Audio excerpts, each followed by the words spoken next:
नमस्कार, मी प्रल्हाद सोणे. आपण पाहतात ओमसाई न्यूज. पाडदी येथे जागतिक स्मरण दिनानिमित्त सुमित पाटील यांना सन्मानपत्र देऊन सत्कार. दिनांक 24 रोजी महाराष्ट्र पोलीस केंद्र चाळीसगाव माननीय doctor Ravindra Kumar single upper police उपमहासंचालक वाहतूक मुंबई यांच्या संकल्पनेतून माननीय डॉक्टर मोहन दहीकर पोलीस अधीक्षक महामार्ग पोलीस ठाणे परिक्षेत्र श्री प्रदीप मैराळे पोलीस उपअधीक्षक श्री हेमंत भामेरे पोलीस निरीक्षक धुळे यांच्या मार्गदर्शनाखाली रस्ते अपघातातील पीडित व्यक्तींच्या स्मरणार्थ जागतिक स्मरण दिन दिनांक 19 नोव्हेंबर ते 24 नोव्हेंबर हा जागतिक स्मरण दिन सप्ताह साजरा करण्याचे अनुषंगाने आज रोजी महाराष्ट्र पोलीस केंद्र पाळदी येथे कार्यक्रम घेण्यात आला. पूर्वानुपार चालू झालेले असतात की पोलीस दिसले म्हणजे तो आपल्याला नुकसानच करणार ही भावना जी असते ना ती वाईट असते. याचा एक किस्सा असं सांगतो की एक गरीब माणूस, अत्यंत गरीब माणूस, दरिद्री माणूस की ज्याला सकाळी जेवण केले की संध्याकाळी काय करायचं ही जी भ्रांत त्याला होती, अशी व्यक्ती आपल्या बसस्टँडकडून जात होती. बसस्टँडच्या समोर तो एक फुगेवाला होता. त्याने एक कल्पना केली की हे फुगे जर सोडले तर ते वरती जातात देवाकडे. व माझी व्यथा जी आहे, जो पैसा माझ्याकडे नाही किंवा मी जे गरीब आहे हे जर मी देवाला सांगितलं तर दुसऱ्या दिवशी तो पेन घेऊन आला. तो फुगेवाल्याकडून फुगा विकत घेतला.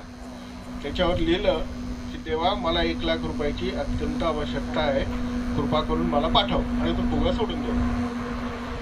असं 2दा 3दा 4दा 8दा 10दा झालं. तिथे बाजूलाच आपण जिल्हा पेठ पोलीस स्टेशन आहे, तिथे जाऊन ते फुगे पडायचे सगळे. त्या कर्मचाऱ्यांनी बघितलं की हे फुग्यावर कोण लिहितं, असं काय भानगड आहे. त्यांना दया आली आणि त्यांनी कॉन्ट्रीब्युशन केलं. कोणी 1000 कोणी 2000 असं करत करत 50,000 रुपये जमले आणि त्याचा शोध घेतला त्या फुगेवाल्याचा. तिथे ते तेव्हा मला 1 लाख पाठव, माझा पत्ता असा लिहिलेला असायचा. म्हणून हे पोलीस मंडळी आपली गेली आणि त्याचे घर शोधत त्याला म्हणले की अरे बाबा तुला हे घे, देवाने 50,000 रुपये दिलेले.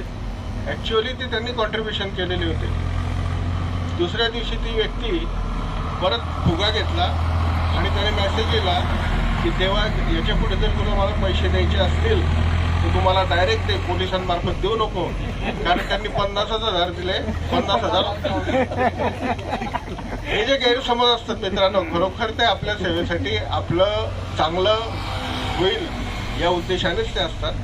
आणि खरोखर रात्री जे पेट्रोलिंगचं काम असतं, मी रायसोनीनगरला राहतो, रात्री 2-2:30 वाजता विदाऊट फेल पोलिसांची गाडी तिथे फिरत असते नाईट शिफ्टची.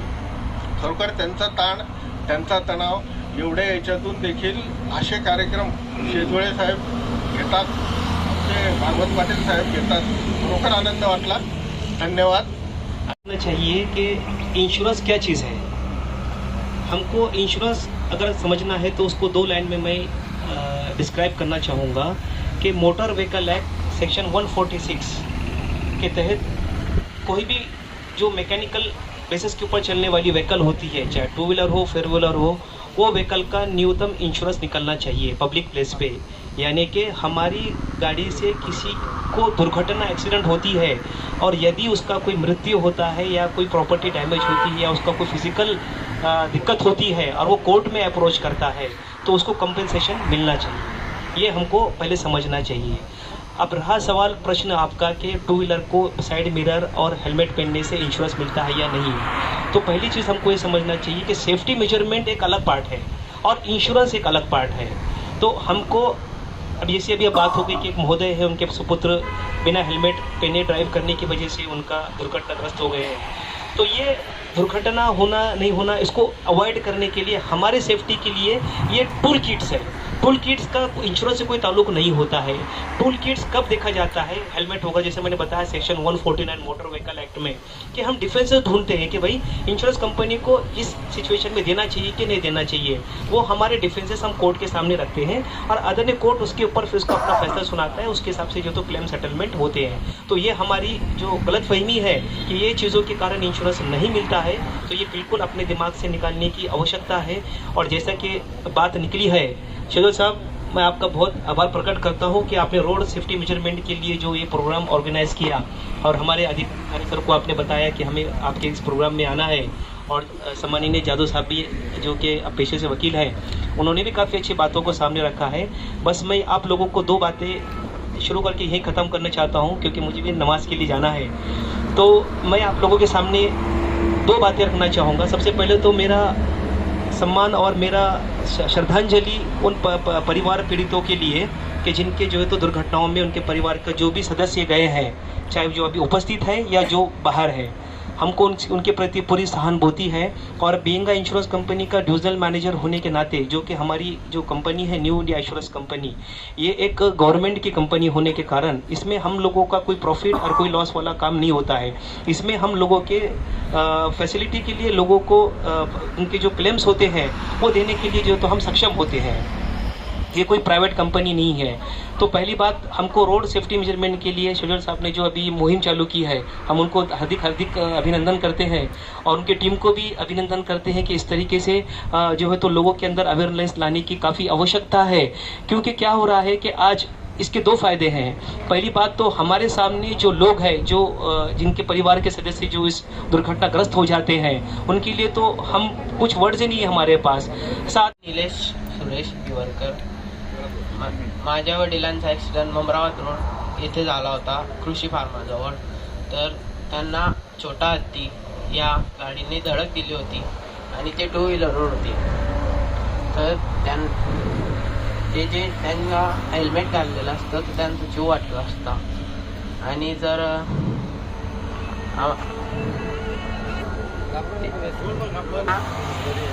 डोक्याला मार लागला नसता आणि त्यांचा जीव वाचला असता. किती 9 की 5 वर्षापूर्वी एका आमदार पुत्राने सुद्धा सर या महामार्गावर प्राण गमावलेला आहे. कदाचित त्यावेळेला त्याच्या डोक्यामध्ये जर हेल्मेट असतात तर त्याचेही प्राण वाचले असते. तर नियती हा मृत्यू कोणालाही सुटत नाही. जर आपल्या हातून एक छोटीशी चूक आपल्याला मृत्यूच्या दारामध्ये ढकलू शकते आणि त्यानंतर आपल्या कुटुंबाची काय हेळसांड होते हे आपल्याला दुसरं सांगण्याची गरजच नाही. हॅलो, नमस्कार. मी सहाय्यक पोलीस निरीक्षक राहुल त्र्यंबक शेजवळ, प्रभारी अधिकारी, महामार्ग पोलीस केंद्र पालघर. आज दिनांक 24/11/2023 रोजी जागतिक स्मरण दिनाच्या अनुषंगाने आम्ही इथे चौकीवर एक कार्यक्रम आयोजित केला होता, ज्याच्यामध्ये महामार्गावर मृत्युमुखी पडलेले जे व्हिक्टिम्स आहेत त्यांच्या परिवारांना त्याच्या परिवारजनांना आम्ही आमंत्रित केले होते. त्यांना काही अडचणी असतील त्याच्यासाठी आम्ही त्यांना बोलवलं होतं. तर त्यांच्या अडचणी सोडवण्यासाठी तिथे आम्ही तज्ज्ञ वकील, इन्शुरन्स अधिकारी, RTO अधिकारी यांनी त्यांना चांगल्या प्रकारे मार्गदर्शन केले. तसेच महामार्गावर अपघाताचा निर्वाह तात्काळ मदत करणारे आमचे हायवे दूत यांचा पण आम्ही सत्कार केलेला आहे.